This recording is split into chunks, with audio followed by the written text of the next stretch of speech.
Konrad ke sangma budi Menteri Rangbah jong jela ulak penpai Jubab ia gaji tai ke Wanrah ada ki MLA ke Liang Pyrshah bat ki Liang Synshar ki bom dan ha ke syukui.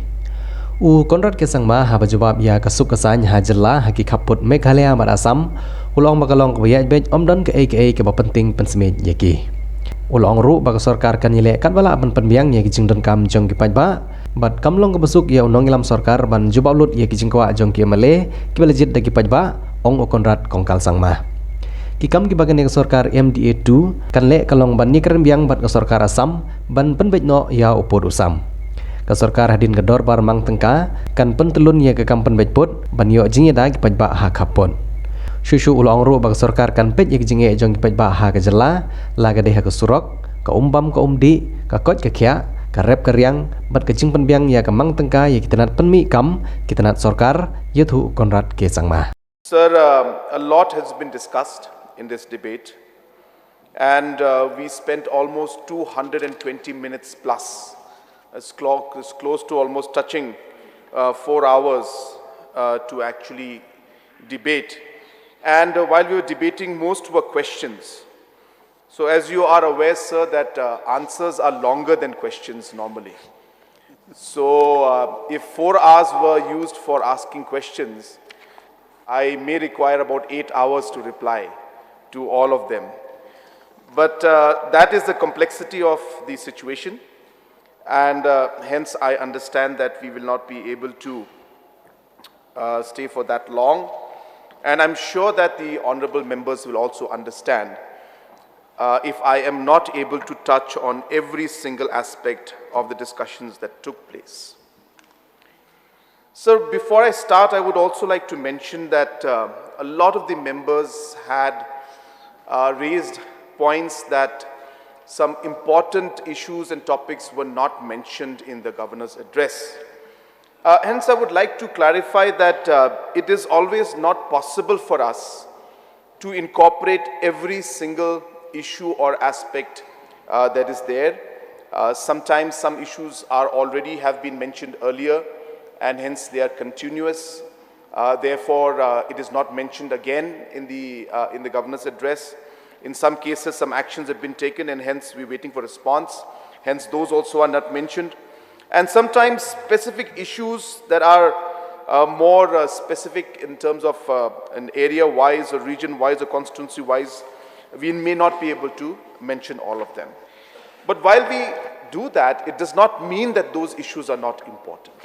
Every single issue is important, and it is the responsibility and duty of this House and the honorable members to ensure that we discuss all of them in as micro detail as possible and try to do justice in terms of being able to resolve the concerns and problems that the honorable members have mentioned. Sir, there will not be any proper structured manner in which I will be able to approach my reply, but I will try to touch on the more generic issues that have been mentioned by the honorable members. Sir, a large number of members had shown a lot of concern about the border issue. And we heard a large number of members, including our honorable member from Mokayo constituency, and other members, including the member who had initiated the amendment motion, Dr. Celestian, honorable member from Umsning, and many other members had mentioned about the issues and the border area and how the government intends to proceed with this border talks. Sir, I would like to just mention here that this border issue, as we are aware, has been there for 50 years since the state was born. And this problem has been faced by multiple governments in the past. And because of this issue, the people living in the border areas, especially in the areas of differences, have faced a large number of challenges. Lives have been lost, and people had to live in a lot of fear and had to face a lot of difficult challenges in the past many years. And that is the primary reason why, as a government, MDA 1, we were very, very clear in our minds that we would move towards finding a solution to this long pending issue. And while I say that, I repeat my stand which I had from day one, that this is a problem so complex that we may never be able to find a perfect solution that we would want. There may not be a situation where we'll be able to make everybody satisfied with the kind of solution we come out with. But at the end of the day, we need to find a solution. It may not be a perfect solution, but let us move towards the best possible solution, as what has been our stand from day one. And therefore, we started off by discussing and saying that let us not start our discussion from a position or from a point of a position. And the position being that this area is ours or this area is theirs, or we will not give an inch of our land. These are different areas of positions that we hold. We have realized that negotiations cannot take place with a position that you maintain. It has to be placed on the basis of the interest of the two stakeholders, the interest of the different stakeholders within the two states, and the overall interest of all the public at large. And therefore, we need to realize that which solution will be able to provide and will be able to protect the interest of the different stakeholders. And hence, that is what our approach had been from day one. And while we started moving forward, we realized that keeping the people at the core of all this discussion, ensuring that the people's will is something that we move forward with, had been one of the basic foundations on which our discussion started. And hence, when we started the discussion for the first phase, both sides, that is the Assam government and the Meghalaya government, after going ahead with extensive consultation at different levels, more than 27 meetings were held with the public, with the chief ministers, with the different organizations, different civil society, and micro meetings at different village levels. There were unlimited meetings that took place. And hence, a very aggressive exercise was put into place. And it is only after taking the will of the people in our minds and in the entire process that we were able to move forward in the discussion. Sir, here I must also clarify, and here I am not again saying it for the sake of argument or for the sake of blaming anybody or trying to find out an excuse. But I'm trying to give you the factual position and the House the factual position so that we understand where we are moving forward with. Now, sir, the reports that were submitted in terms of the areas of differences, this report was made way before our government started the discussion, which is the MDA-1 started the discussion. And the then government in 2011-12 had come out with a report mentioning the areas of differences. And hence, that became the sacred document on the basis of which we negotiated. It was very difficult for this government or for any government to change the stand of that sacred document of the areas of differences which were created. So whatever was mentioned in that document as facts was the basis of our discussion, and it was very difficult for us to delete or to add anything more to that particular document. So without going into the details of what the document had or did not have, I think it's important to understand that the continuous process of governance is something that we can't change. Government of Meghalaya 2011 submitted that report. Government of Meghalaya 2018 continued working on that report. So therefore, there is no change in that, and hence the report that was submitted, in whatever way it was submitted, became the basis of our negotiations and basis of our discussion. And in those areas, in fact, one of the members had mentioned about Jingkylli. So Jingkylli was very much mentioned within that particular areas of differences. The villages which were under the areas of difference were mentioned. Specifically mentioning about this particular football field or this particular pond or this particular graveyard, these were not mentioned in that specific document. And hence, when these kind of situations arise, it does become difficult for us to go into micro detailing and say, well, did you mean this or did you not mean this?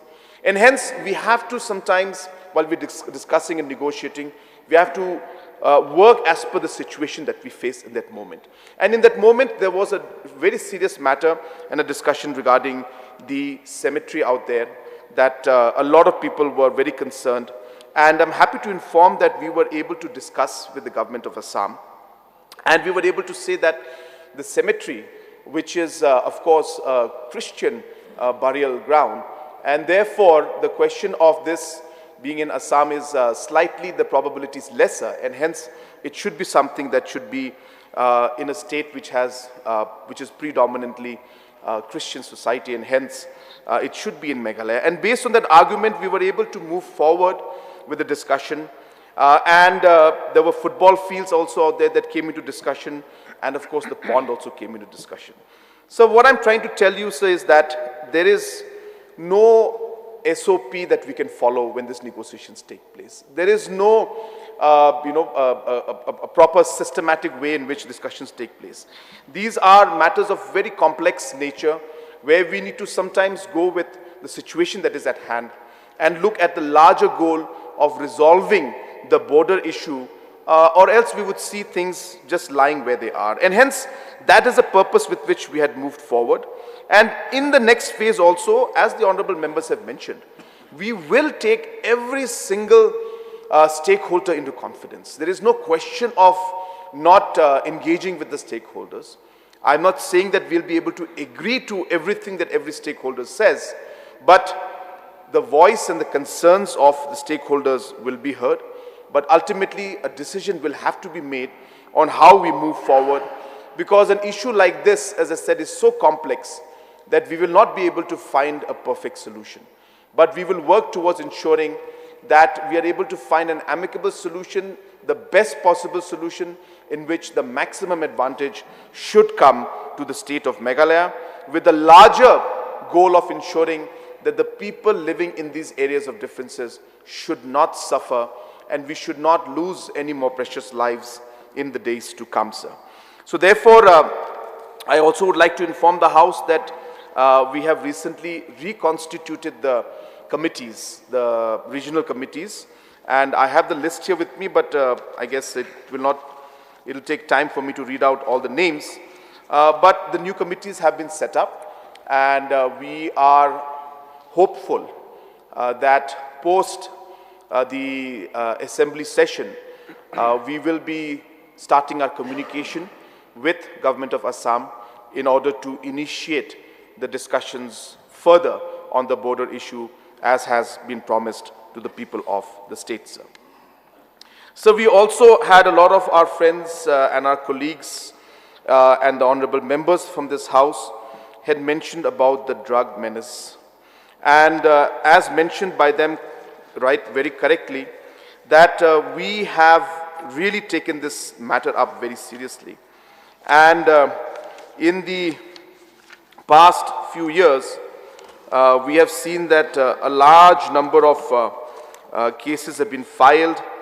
In fact, almost 726 cases have been registered, and close to 1,330 people have been arrested in these cases of drug and narcotic peddling that is taking place, the trafficking.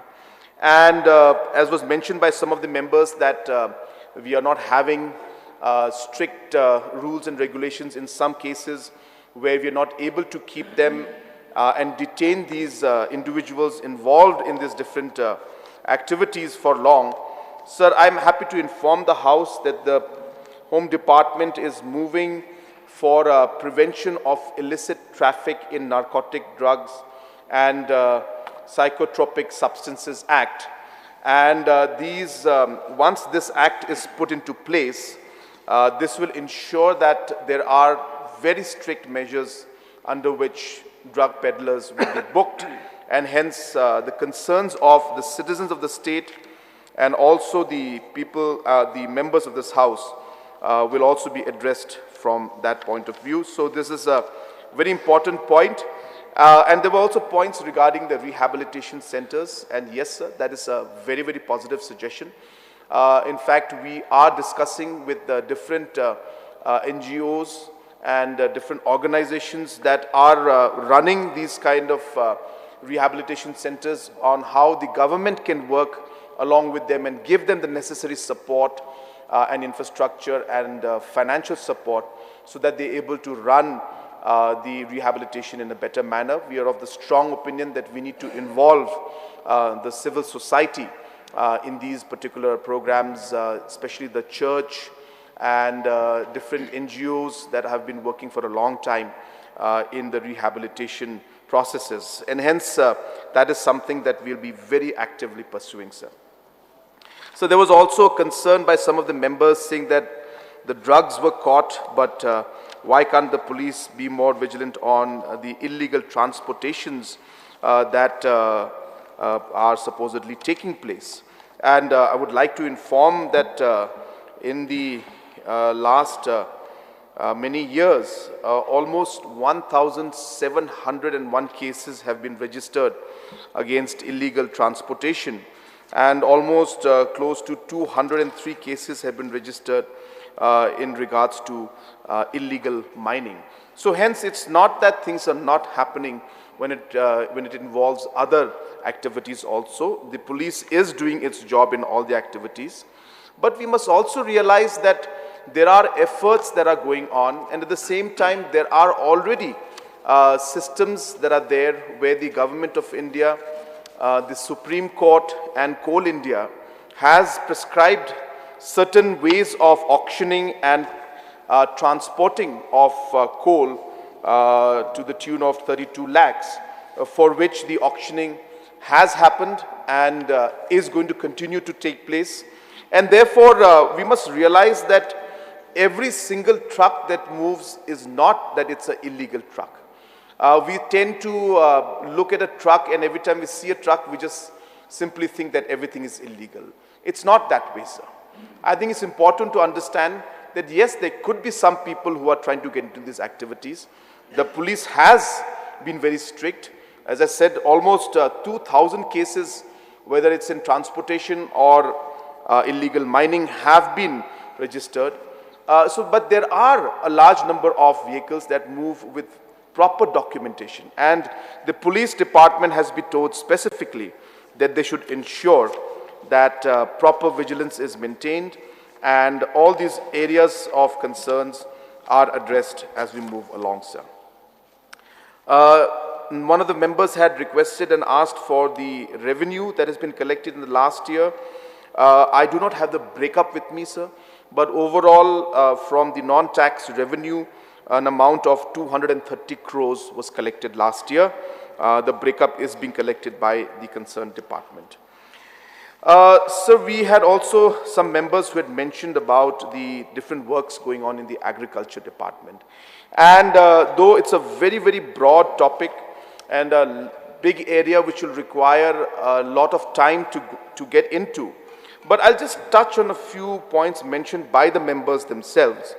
And they had mentioned about the fact that if we could increase the production of products like lakadong, turmeric, and also possibly if we could, why we have not been able to set up processing plants. So I would like to inform the House and the Honorable Member that 15 units of slicing, washing and grinding units for lakadong turmeric, which are run completely on solar power, have already been set up by this government. In fact, all these units are run by women's self-help groups. And we have also put up a unit for curcumin extraction unit, which is functional right now. It may not be the top of the line in terms of technology because the investments are very high, but we have made local arrangements with smaller technology providers, and we are able to now extract curcumin also from the turmeric very much within our state, and in fact within Laskin area, and the curcumin does not, or the turmeric does not have to be sent outside the state. So hence, like that, even in ginger or even in banana, even in other products, similar processes where we are adding value to the products that we have is being done at a very, very large scale. In fact, in Umdiar, in the constituency, that was mentioned by one of the local MLAs, I'm not sure whether it was Umsning or Nongpo who had mentioned this, but in Umdiar, we have set up a prime unit. And prime unit, sir, as you know, is the entrepreneurship center that we have, where it's an incubation center which not only provides training to the entrepreneurs, but we also have equipments there that help in production, in processing, in packaging.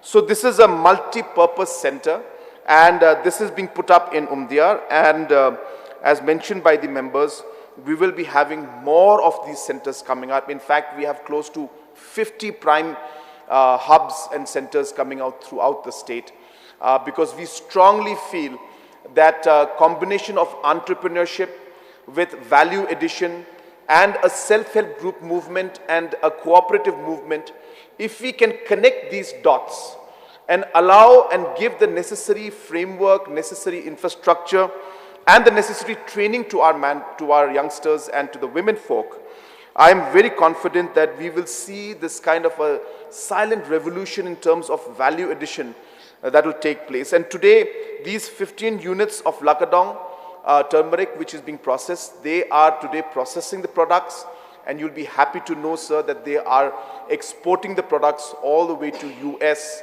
to Dubai, to Japan, and to the European nations. So our products are reaching in different parts of the world.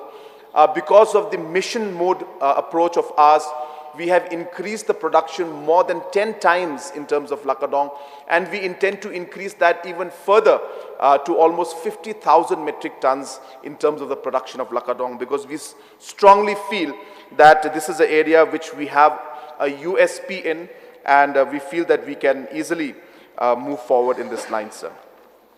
So I also would like to share with the honorable members, some had mentioned about the old age pension and had raised concerns that why this has been stopped. So I would like to inform the House and the honorable member that the old age pension has not been stopped.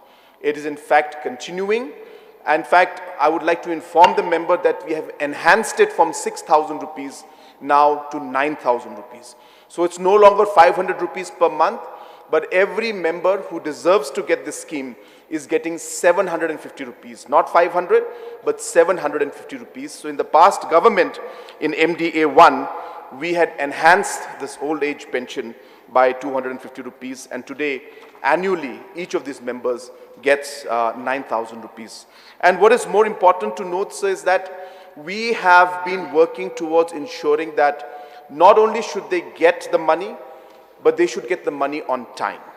And this has been one very, very important area of concern for our government. And for the last 5 years, we've been working meticulously to ensure that this money reaches our people on time. Now, this is not just for the old age pension, but it is also for, say, the master rolls. You see, sometimes they used to get the salary after 9 months, 6 months, 1 year.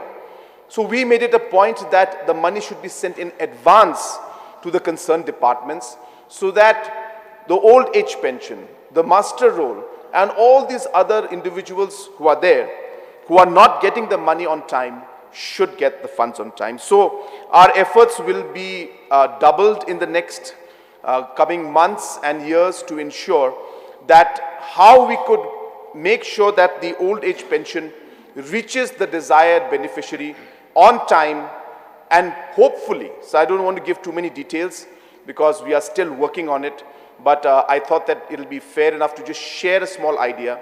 We are even working on a model right now so that these old and our senior citizens do not even have to leave their house to get the benefit of this old age pension.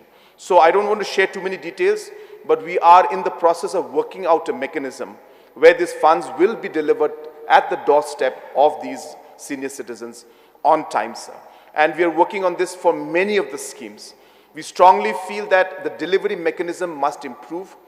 Why should our citizens have to take the trouble every time to go to the bank Why can't we find a system where the banks or the banking correspondents or government department or officials can come to their house and give them the benefit that they deserve?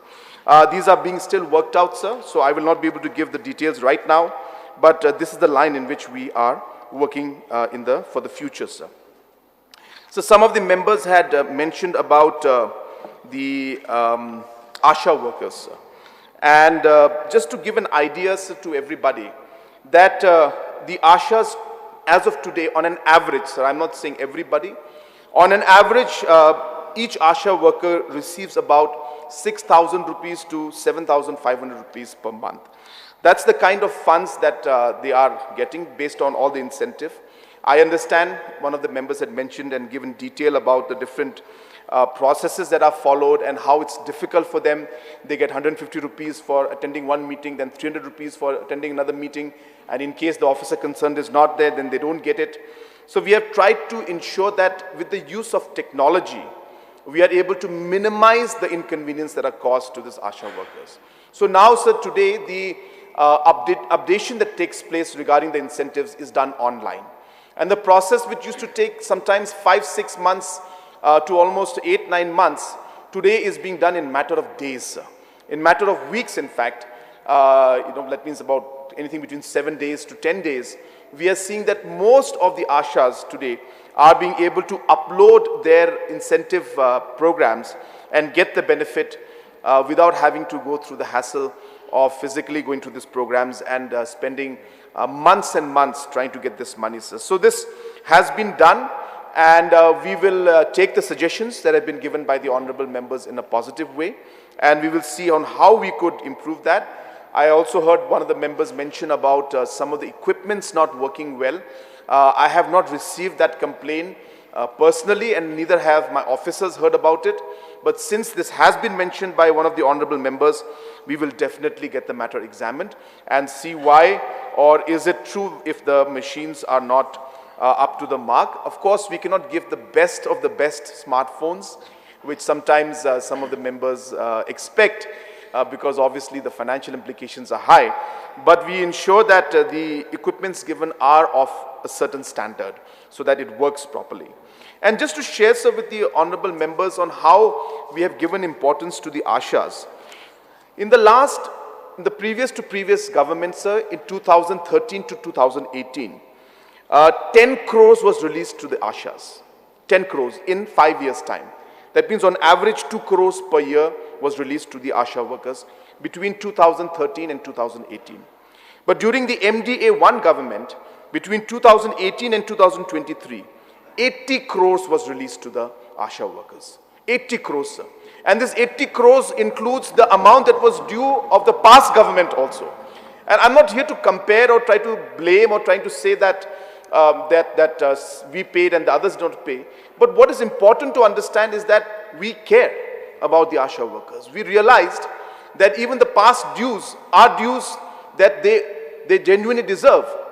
And therefore, we cleared the dues which were ours in the sense that of the 2018 to 2023 in terms of the MDA government, and we released the dues which were there pending from almost 2013 to 2017. In between, only 10 crores was released. So that is the kind of importance that we're giving to the ASHAs, and in many areas we have even enhanced some of the amounts that have to be given to the ASHA workers. Sir, when it comes to JJM, a lot of members have mentioned about different issues that are there. And let me also just put things in perspective, sir. Number one, sir, JJM program is a massive program. We have almost 6,500 crores of projects that are going to be implemented in our state, sir. Almost 6.5 lakh villages will be covered. 6.5 lakh households, will be covered under this scheme. And what is more important to understand is that we not only do we have to cover these households, we have to cover it within a limited time. And we started off at a very, very low number.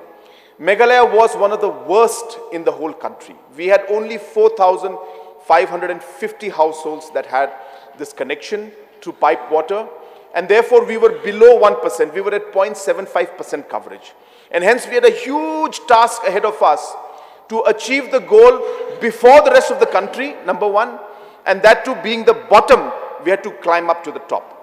And hence started a very, very long and difficult journey where PHE department, which was in fact one of the least active departments, I should say, sir. I'm not blaming them, but due to financial constraints, due to projects not being sanctioned, the PHE department was not really an active department as one would want it to be. And hence, here you are having a very bad performance. You are ranked the lowest in the country. You have a huge target of 6.5 lakh households. You have 6,500 crores of projects to be implemented. You have a PHE department and a team that has not been as active as you would want it to be, and hence the machinery is not really working so efficiently. And you have to complete the project before the rest of the country finishes. So in that scenario, the way the PHE department works is something that you must give credit to. This cannot happen because the chief minister wants it or the department or the minister wants it, sir. This happens because the department and the officials and the engineers start to believe that they can actually do it. When they start to realize that we have to work in a mission mode and what we are doing today is going to transform the lives of the people. It is this change in the mindset of the officials of the PHE department that we were able to almost touch 3 lakh households in a matter of 3 years, sir. And I was mentioning earlier in the day, we are the only state that has received the bonus for 3 years consecutively, which means that the budget that the government of India had given to us, this budget, we were one of the few states in the first year that exhausted the budget. We completed the work, and then we went back to Government of India. Government of India again gave us 300-500 crores more because we did good work. And like that, some states got it in the first year, some states got it in the second year, some states got it in the third year. Meghalaya is the only state that got it in all the 3 years.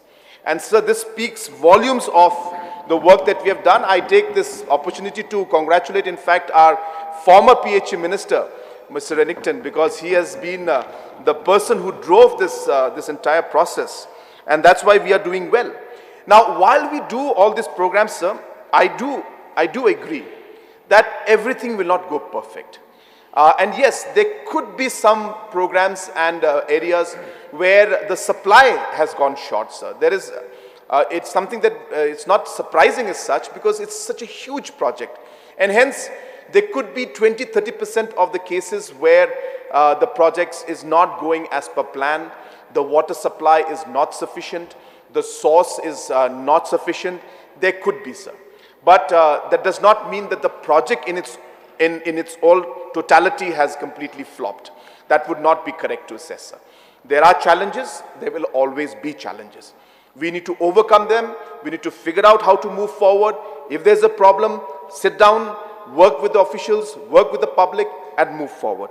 And while we do that, sir, I would like to also share that all these JJM schemes and programs are very much bottom-top approach, sir. It's not from top to bottom, sir. What we have is we have what we call the Village Water and Sanitation Committee. These are village communities who actually manage the JJM programs in every village. It is this community which is headed by the local people, which is made up by the local people. They are the ones who propose the program and scheme. They are the ones who go and help the engineers to find out where the source is.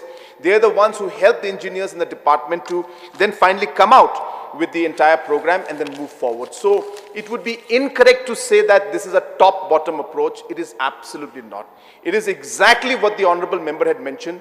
It should be a bottom-up approach, and this program is very much a bottom-up approach, which is that the Village Water and Sanitation Committee is the core committee made up by the villagers who propose and then give the ideas and work with the engineers to come out with the program.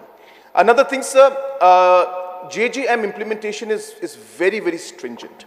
Now, Government of India will not give the funds or will not release money unless there's a third-party quality assurance or a quality study has been done, an audit, quality audit has been done. Till then, the funds are not released from government. So therefore, this is a very strict mechanism.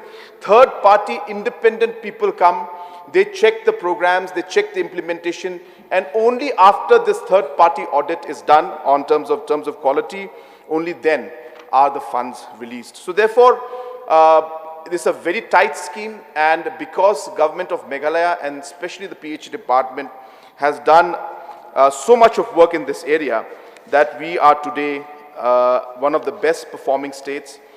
We had been given a target to complete the scheme by 2022, which is almost next to impossible, but we took up that challenge. We felt that raising the bar would only make us work harder, and we have done that. We were not able to meet the 2022 target. It does not mean that we have fallen short, because we were the only state in the country which was given 2022 as the target. Otherwise, the target for the country is 2024. So now we are at 2023. I expect that we are going to reach very close to becoming 100% within this financial year. This means the next financial year. I'm not saying that we 100% can, because it's a steep target. We have almost 50%, 54% still left. And these are very, very challenging areas. But we are really working hard to ensure that we are able to move forward in this. So there was certain concerns about commerce and trade, especially when it came to trade with Bangladesh, and the creation of different border huts in different areas. I would like to share, sir, that we have in fact already processed, and work in 3 border huts is going on as we speak, and we have proposed another 16 new border huts along the Bangladesh border, because we strongly feel also that trade with Bangladesh is one of the key areas and ways in which we can increase the overall GSDP and our export levels, and in turn we are able to provide the necessary employment and economic benefit to the people of our states. So there was a concern regarding the CRPC being imposed on the district councils, and the fact that the state government is reducing the powers of the district council. So I would like to take this opportunity to clarify to the House and to the respected member that in no way has government of Meghalaya encroached upon the powers of the district council, sir.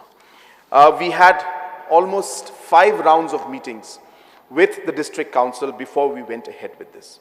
But I would like to take this opportunity to clarify to the people of the state that when this entire issue of CRPC notification that came out, it was very, very specifically mentioned in that notification that the district council courts shall continue to derive powers under para 4 and 5 of the 6th schedule to the Constitution of India, which means in no way would the state government reduce the powers or take away the powers of the district council. So one has to understand in this entire process why this had to be done, sir. Sir, when the judiciary and the executive was segregated, at that point in time, sir, the powers were given to the ADCs, which is the Deputy Commissioner, and the ADC Judiciary, which means the executive, sir.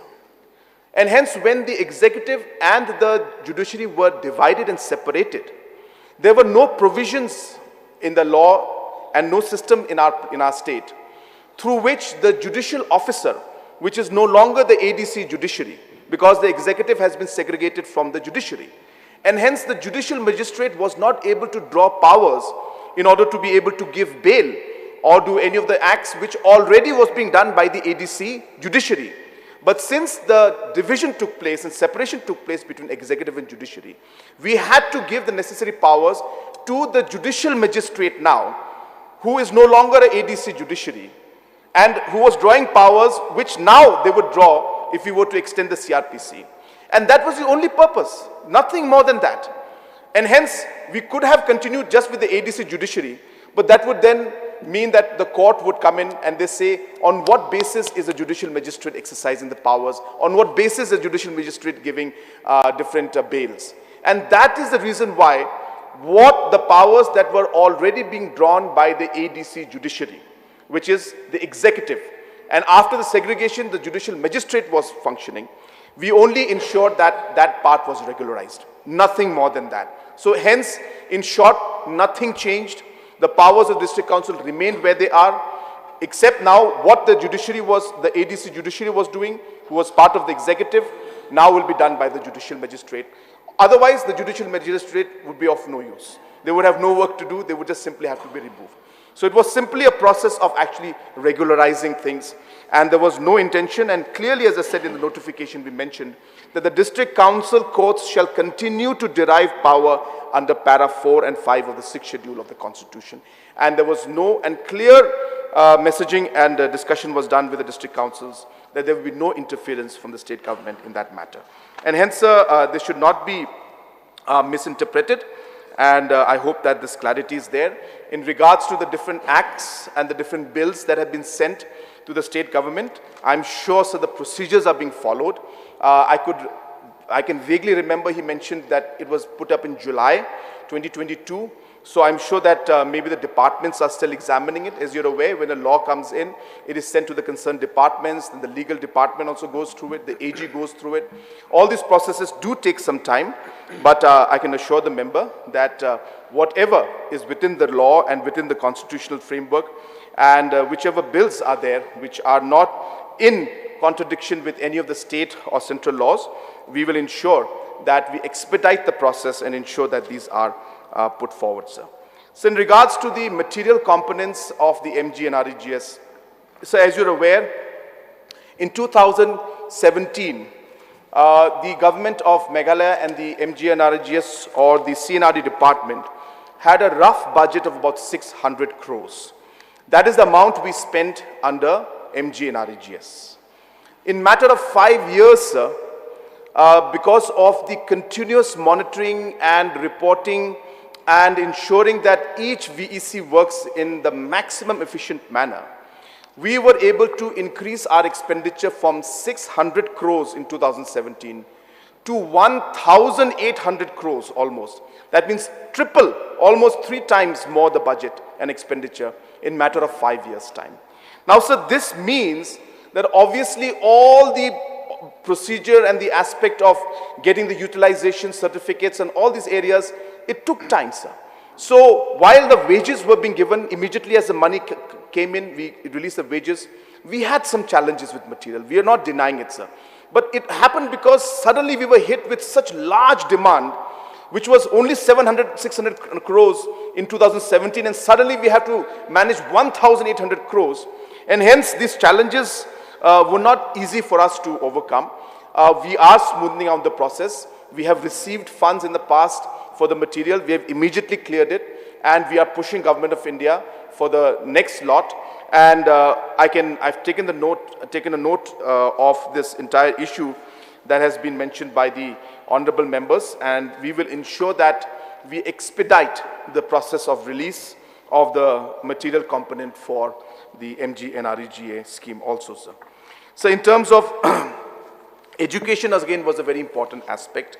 And here, sir, I would just like to take few minutes to mention about the importance of the education sector. And we realized in the past 5 years, sir, that education is most probably one of the most complex sectors and the most complex departments in our state. And it's not just complex because of the subject, but it is also complex because of the manner in which in the last many years, different systems were created to resolve certain problems in a piecemeal manner. And hence, while those steps were taken, different steps being put together just led to ultimately making the system even more complex. So in terms of the number of categories of teachers we have, in terms of numbers of schools that we have, in terms of numbers of teachers that we have, in terms of the schools where there are less students but more teachers, and some schools where there are more students and less teachers. So multiple issues like this have come up, and the education sector as a whole is a very complicated sector, sir. But in spite of that, we realized that we need to start somewhere. We may not be able to untie all the knots in one go, but even if we are slowly able to take out one knot at a time, maybe we'll be able to clear up the table and we'll be able to clear up the mess as the time goes forward. And hence, we started off with simple processes where we looked at how to ensure that the ad hoc teachers and the SSA teachers could be taken care of, how the trainings could be given to them, how rationalization of teachers and schools could take place, and so on and so forth. Many reforms were started. We came up with the policy at the first go.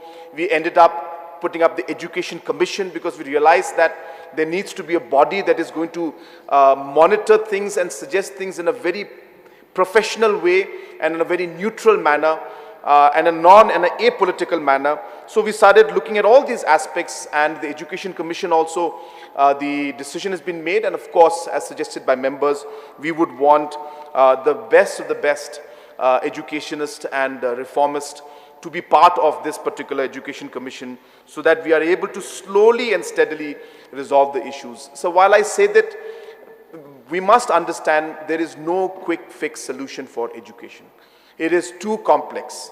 And the complexity even grows bigger because there are political issues connected with this also. I have to be very frank in this house. So therefore, because of the sheer numbers and the different aspects that are there, different connections with society, it does affect the system as a whole. So therefore, all these complexities need to be taken into account while we try to resolve the issues of the teachers.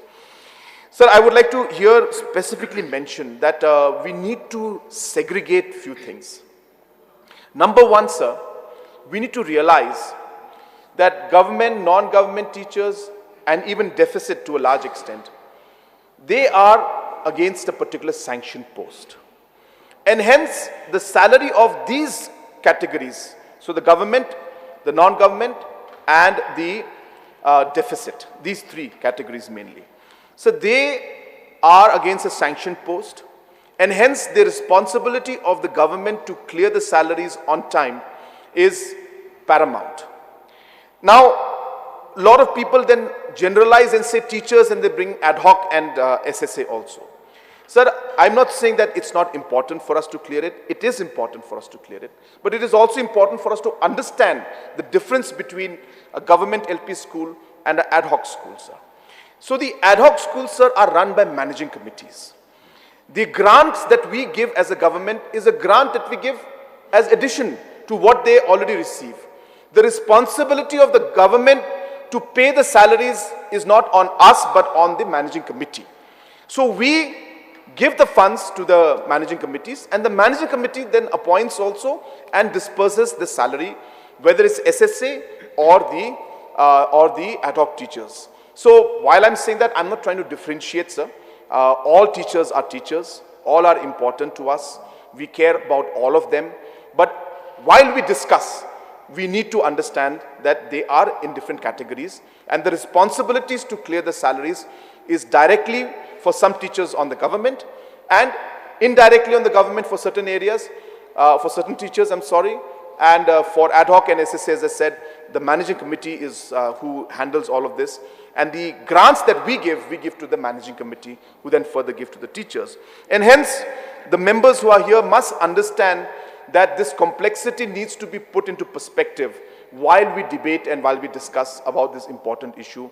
Having said that, of course, it is also my desire. In fact, why did we create the SSA fund, corpus fund, is because we realize that even though the responsibility to pay this is on the managing committee, and the Government of India funds need to come in on time to be able to pay the salaries for SSA teachers, because SSA is a Government of India program, and there is a certain percentage that state government contributes, but majorly the contribution comes from the central government.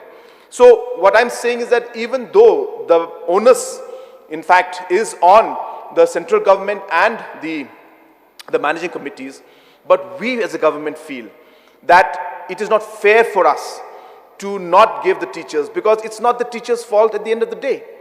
It may be the system's fault. It may be a systematic problem where the central government is delaying the funds and we're not able to give the money.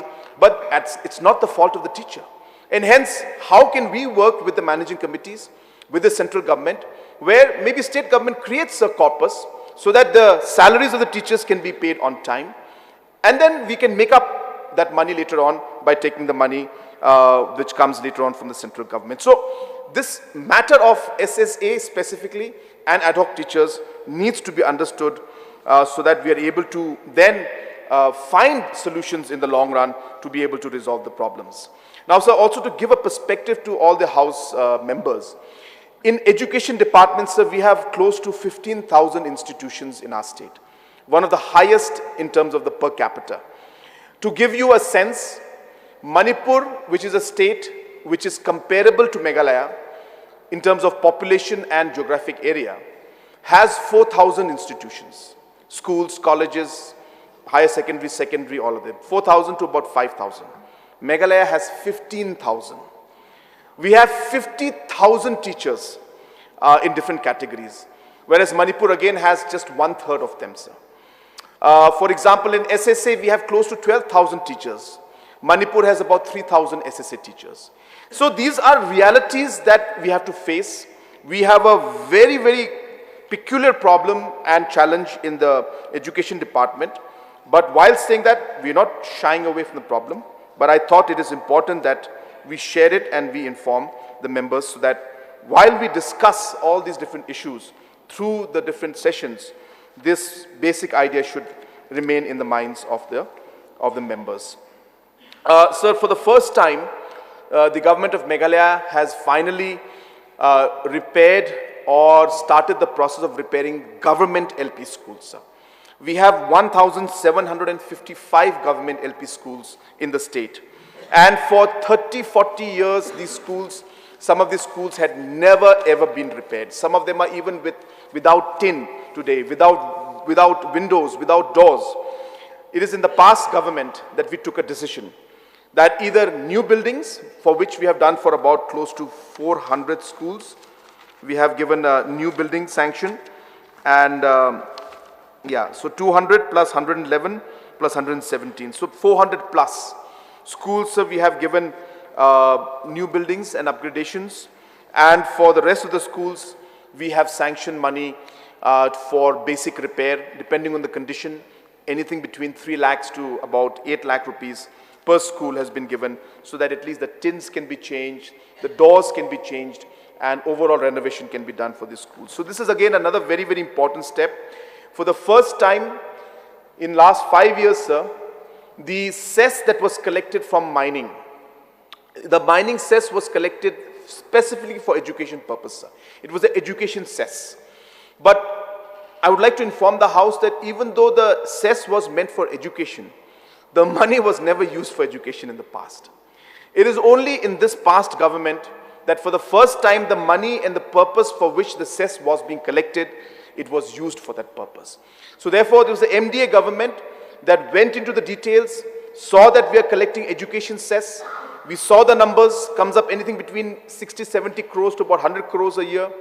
We realized that if this money is there, let us spend it to build up the infrastructure in the government LP schools. And hence, this entire program and policy started. And I'm happy to see that we are finally seeing the results of all of that happening today, sir. So some of the members had mentioned about MCCL, sir. And I know that it is iconic, of course, you know, and a company in the sense that when there were no cement plants, MCCL was the one cement plant that we had, and it used to be one of the best cement plants. But sir, along the way, because of numerous challenges and the competition that started coming in, MCCL faced a lot of challenges, sir. And just to inform the House that even in the past, almost close to 300 crores was sanctioned even before our government came in to completely renovate and to redo and to restructure MCCL. And even after that money was spent, MCCL was not able to come up, sir. And even now, the proposal that is there in front of us is a mixed proposal. It's not complete in the sense there is much more to be done. So therefore, even after we were to invest this 200 crores, we don't know whether we'll be able to, for sure, go forward in this. So hence, we are facing a scenario where we are continuously putting in money and we are not being able to revive it. And hence, some decision has to be made as to how we move forward. Do we again spend another 200 crores and we hope that things will work out, which may or may not work out? And as I said, this is a autonomous kind of a body in the sense that it's a company and it has to manage things on its own. Hence, all these challenges and difficult situations were there, and hence we called up all the stakeholders. We must have had more than 4 or 5 meetings at my level, sir, and apart from that, at many different levels, many more meetings took place.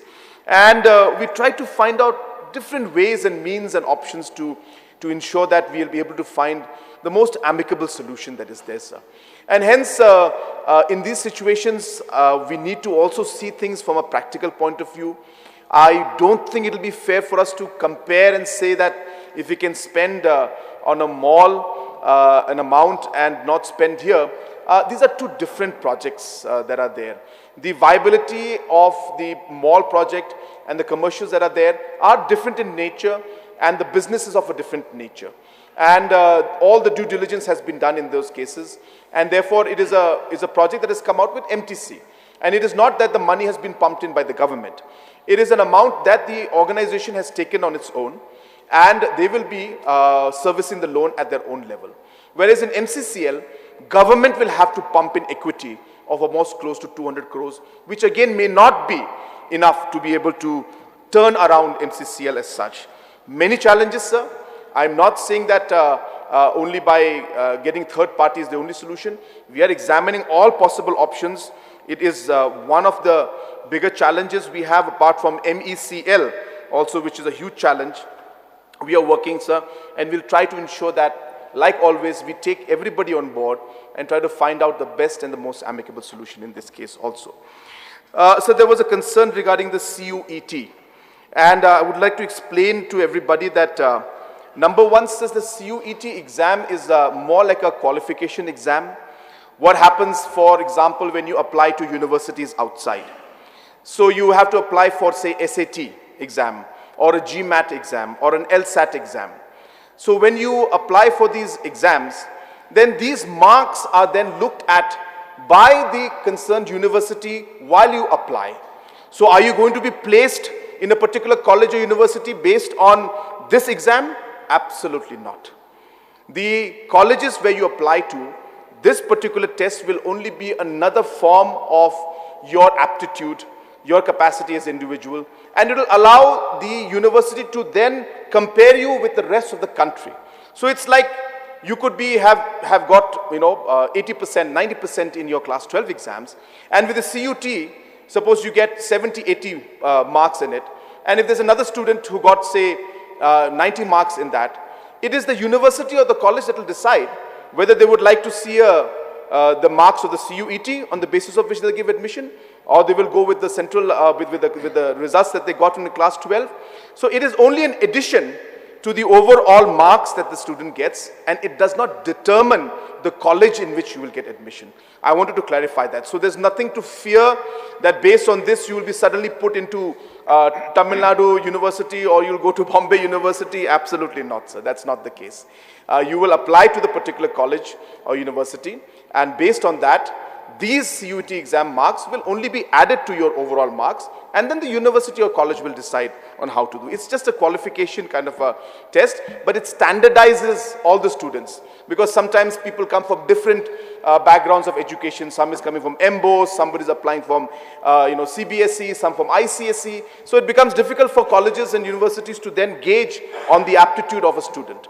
This CUET common test exam allows the universities to then gauge the aptitude of the person by kind of not being neutral in one way. So that's the background of the CUET. But more importantly, sir, the CUET process of exemption has already started for Meghalaya. We got exemption last year. We will get exemption this year also, I can assure the House, sir, because I've spoken to the Honorable Minister Education.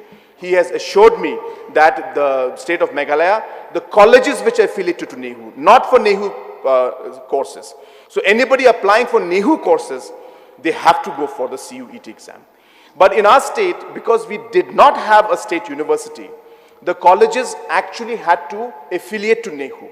And hence, they had no option but to affiliate. So by default, even though you are from Nongtalang College and you have no intention to apply to NEHU, just because Nongtalang College is affiliated to NEHU, they would have to go for CUET, which is very inconvenient and actually not very practical and meaningless, because the student will apply in Nongtalang College only. But because there was no university of the state to which the college could apply to or affiliate to, they had to affiliate to NEHU. And since NEHU comes under central, obviously, university, the CUET applied there, and hence Nongtalang College also came under the purview of CUET. But now, with the exemption, all colleges who are affiliated to NEHU and those students who are applying for those colleges and not going to NEHU will be exempted from CUET for this year. Number one, sir. Number two, in order to ensure that in the future this problem does not continue, we have now broadened the Captain Williamson Sangma Technical University. And as you know, it's coming up in the House for discussion and for us to clear that bill and to make it an act, where we are now going to convert the Captain Williamson Sangma Technical University into a full-fledged university, which means once that is given, any college can then in the future affiliate to Captain Williamson Sangma University. They don't have to affiliate to NEHU anymore. And once they affiliate to Captain Williamson Sangma University, they don't have to apply for CUET. So in the future, even though Meghalaya will not be exempted, say next year, from CUET, by the time this year ends, we have to ensure that all our colleges affiliate to Captain Williamson Sangma University, and that is the permanent solution for us, where we will not be then under the purview of the CUET, sir. So that is one thing I wanted to also explain. Sir, there is, of course, many issues. So many members have mentioned about new CNRD blocks, new subdivisions, new districts. Yes, sir, it is always the endeavor of our government to ensure that we're able to provide the different administrative blocks and bring administration closer to the people. It's always been an endeavor, and we understand it is important. But obviously, sir, we have to look at many aspects of the practical approach to ensuring that the formation of the particular block or the district or subdivision is something where we can carry the rest of the population also along with us. We have to look at different aspects of financial impact. All of these aspects will be examined, and we will definitely look into all these areas for the new blocks that have been mentioned by many of the members. So some of the members mentioned about 8th schedule. Sir, you are aware that we have already passed a resolution, and continuously, sir, every time I go to Delhi and I meet different ministers, 8th schedule is something that I always mention, sir. It is not as simple. There are almost close to 40 different languages that have applied for the recognition, and Government of India is actively considering. There are a number of challenges, I'm sure, at the national level also, and I've shared it with different, the Khasi Authors Society and the Archaic Literature Society also, and discussed with them some matters, and we are examining on how we could improve our case, where we'll be able to apply, and we will be able to get the recognition under the 8th schedule. But as I said, sir, the efforts are on, and definitely it is one of a very important issue for us. Sir, apart from that, different members have brought in different issues. There was one issue regarding the elections, sir, that election was not to say that it was not conducted, but there were concerns raised by some of the members. So just want to tell you and share with you that a total of 74.18 crores was seized during this election. 74.18 crores was seized by our administration during the course of this election. This is 20 times higher than the seizure that was made in 2018. So this is a reflection of the fact that there was a lot of effort on part of the government and the departments to ensure that none of these issues were left untouched, and this entire issue and concern of money power and all the other issues that were being raised.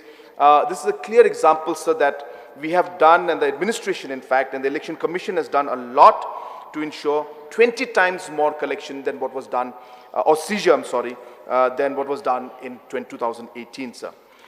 Sir, apart from that, I would love to go into points one by one.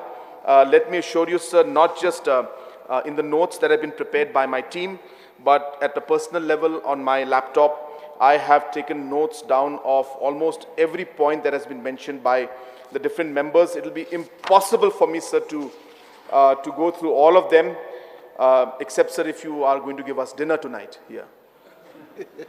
If you're going to give dinner, sir, we can go for adjournment and we can come back post dinner, sir. Please, but I'm sure that we will get another chance, an opportunity. We have the budget discussion also, and I'm sure that a lot of the members will further add different points. As I said, sir, all the members' points are mentioned out here, whether it's the request by Mr. Gavin for the constitution of a high-powered committee for education, and the fact that there is a frequent power supply issue in the rural areas. We have taken note of that. Whether it's the hot springs resort that was mentioned by Mr. Wennington, or the road from Veloy to Mokurwat that was mentioned by him, or whether it was the wooden bridges to be converted into RCC by Mr. Lakshman Ramboy, or whether it was the fact that, this is important, sir, the 15th Finance Commission money to the district councils that was mentioned by Mr. Charles from Mohati. So we would like to share with him that, that the money, in fact, based on the expenditure department, Government of India, a committee had to be formed between the health department and the district councils. So that money has already been transferred to the health department, and now the district councils and the health department have to work together to ensure to implement this fund, sir. So the fund is not with finance anymore. It has been given to the concerned department as per the guidelines given by the expenditure department, Government of India. So these also areas are there which we are looking at. Mr. Mathadias had mentioned about the IT interventions and to improve the overall connectivity. He mentioned about tourism. These areas, of course, are very important to us, sir, and we'll definitely look into it. There was a concern about journalists and their pension, since there are a lot of journalists still sitting here, so I think they'll be happy to know that we have already passed the decision, and the process is on now, and very shortly, sir, we should be coming out with that. And regarding the different payments, they are all aware, sir, that earlier the advertisement policy used to be department-wise, and hence every department had to raise the different the bills and everything of the different agencies. But now we have consolidated all of that and brought it under DIPR, sir. So this entire restructuring now will help, and they are also aware that we have come out with the policy for the advertisements, so the rates have been fixed now. So whether it's the print media or electronic media or the different social media platforms, all have got a certain slab which has been done in a very, very meticulous manner, and rates have been taken from throughout the country and averaged out so that proper rates are given to them. All of these aspects are being looked into, and as I said, sir, we're going into all of these issues that are there. Mr. Charles Pindrop had mentioned about the Umiam Bridge, so I just want to share with him, and obviously for all the commuters who travel every day on that bridge, that a safety audit was done in 2020. And in that safety audit, they have found that the vibrations are well within the limit, and there's nothing to worry. But definitely, sir, the point that mentioned by the honorable member is very, very important. So therefore, we will conduct another safety audit, and we'll make sure that all steps and measures are taken to ensure that these concerns are also addressed. I agree with the honorable member, sir. It is a lifeline for us. And obviously, it will be a huge problem if there's any danger, even if it 1% danger to the dam is something that we cannot take a chance with. So definitely, we will conduct another safety audit, and we will continue to do it on a regular basis so that people of the state and the commuters also feel safe, sir. So therefore, sir, I thank once again all the members. As I said, I have got an exhaustive reply to all the points, but I'll be happy to discuss with all the members at a personal level if they have any specific concerns and issues which need to be addressed at the earliest. And my office is always open for all the MLAs, whether it's the ruling side or the opposition side. We have no problem. So if any time any of the members have any issues, they are free to come to me or to any of the cabinet ministers to take up the issues. And at the same time, as I said, I have mentioned all the points out here, and we will definitely take the positive suggestions that have been given by the different members and try to improve on the overall working of the governance. I'm very happy today to see the kind of positive inputs and suggestions that came in. And this is really what, as I mentioned in the morning, the expectation of the people of the state is that now the members will work in a positive and constructive manner to ensure that we are able to take our beautiful state forward, sir. So with these few words and with these replies, I hope I've been able to satisfy the different concerns of the honorable members, sir. And with these few words and my submissions, I would like to resume my seat. Thank you very much, sir.